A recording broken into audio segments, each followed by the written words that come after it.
Joining us right now, our good friend, Stuart Varney. He is the anchor of Varney and Company on the Fox Business Channel every day, 11 a.m. Hello, Stuart. Greetings. Let's start off with domestic government policy here in the United States. President, it seems like every day the president is, doing a little campaign event, throwing out a little goodie there before his State of the Union. And today's goodie has to do with sick leave and parental leave. Right now, of course, in America, due to the Family Leave Act, you can take up to 12 weeks off for a family situation, but it's unpaid. He wants employers to have to pay for that. He also wants every employer in America to give at least 7 days of sick pay. 7 days. I'm right. I'm sorry. 7 days of sick pay. Yeah. What kind of effect would that have on the economy? This is the latest in a long series of giveaways as we run up to the State of the Union speech. Free community college for a couple of years, amnesty for 5 million illegals, we pay, and now paid sick leave. Basically, the president is buying votes using taxpayer money. Now, this proposal, outlined by Valerie Jarrett in an interview with the AP, suggests that the president wants millions of people to be allowed to earn up to a week of paid sick leave. Read that very carefully. That means if you don't use the sick leave, the 1 week sick leave, you can get paid. Huh. It's like a pay increase. This is what's done at the federal level. You've got X number of days paid sick leave. If you don't take them, you get the money. The president wants to extend that now to maybe up to 40 million people who currently don't have that so-called protection. This is incredible. This is a giveaway at somebody else's expense. The president is again buying votes, staking out a totally political position, which will have a negative impact on the economy. I mean, this is... It's unbelievable, quite frankly. Well, there's another impact it has, and it perhaps on productivity, because what happens in real life, you know this, Stuart, if you have a certain number of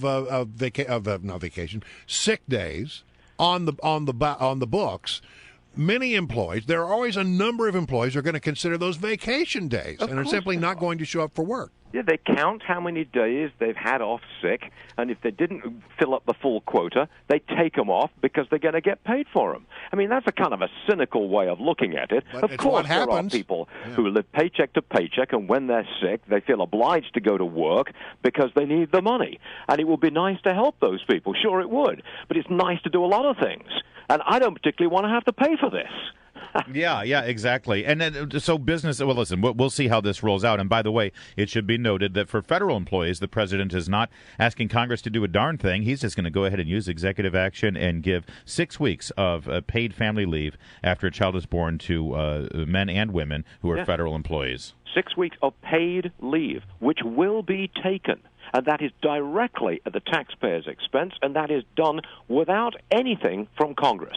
The president says, do it, it's done, executive order. Well, period. Yesterday, the House of Representatives had something to say about the president's previous executive actions with regard to immigration, and most specifically about granting legal status to illegal aliens in America. I want you to listen a little bit quickly to Representative Trey Gowdy in his floor speech. This is a fight over whether this branch of government will ever find the courage to stand up for itself. And he got a rousing round of applause.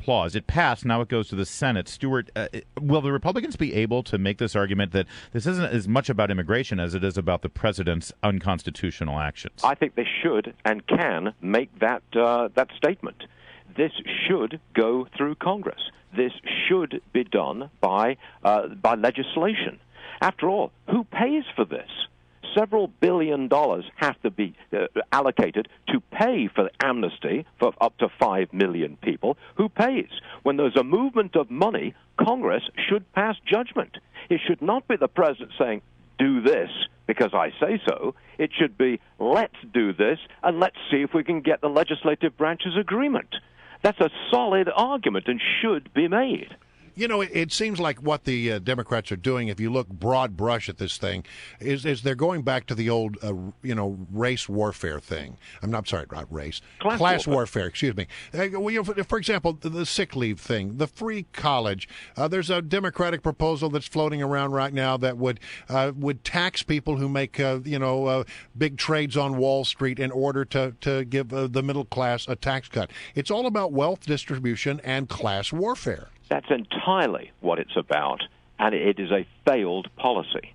We've had 6 years of this class warfare redistribution, and it has not grown the middle class. In fact, the middle class's purchasing power has shrunk. These policies don't work. Capitalist policies, where you pursue growth and profit, that succeeds. That grows everybody. That grows the middle class.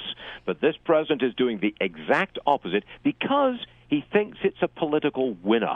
He thinks that by appealing to the middle class and the poor, he thinks that he can win their votes. I think he's wrong. I think he's making a classic political mistake. Stuart Varney, Fox Business Channel, was our guest, and we spoke with you last Thursday. We're so lucky to have you every Thursday when we can, and it was just a day after the brutal terror attacks in Paris. I'd love for you to reflect a little bit here on the response of Europe, the response on the streets of Paris this weekend, and also Charlie Hebdo's cover yesterday, coming back in their own way, defiantly showing the cartoon image of Mohammed again. What do you think of your old continent there? It's gratifying to see Parisians lining up by the tens of thousands to buy that edition of Charlie Hebdo with the cartoon on the front. It was not so gratifying to see the failure of some American media outlets to reproduce and show that cartoon. In fact, if I'm not mistaken, when one of the people from Charlie Hebdo tried to show that cartoon on American television, I believe he was cut off. I've not actually seen Stuart, a report about it. I'll play it for you. In fact, and just for the record, it's actually the UK Sky News. Here it is. Is this, which is completely crazy, that in UK you cannot show a simple drawing as that. So we're with Mohammed here at Sky News, we've chosen not to show that cover, so we would appreciate Caroline not showing that. I do apologise for any of our viewers who may have been offended by that. As you know, here in Sky News, she went on to apologise for anyone who may have been offended. Well, let me follow that up. I believe the Pope has made a statement in which he says there should be limits on freedom of speech where religion is concerned. Yeah, I just saw that too. I want to get sometimes they quote this Pope out of context. I want to find out what that meant, because I'd like to see the direct very quote. Disturbed by that. But he did go on to say that global warming was largely man-made. The Holy Father does appear to be staking out a position that's at the left of center politically. All right, Stuart Varney, we're going to leave it right there. Always a pleasure, my friend. My pleasure, believe me, guys. Thanks, Stuart. Well, thank you. Good luck.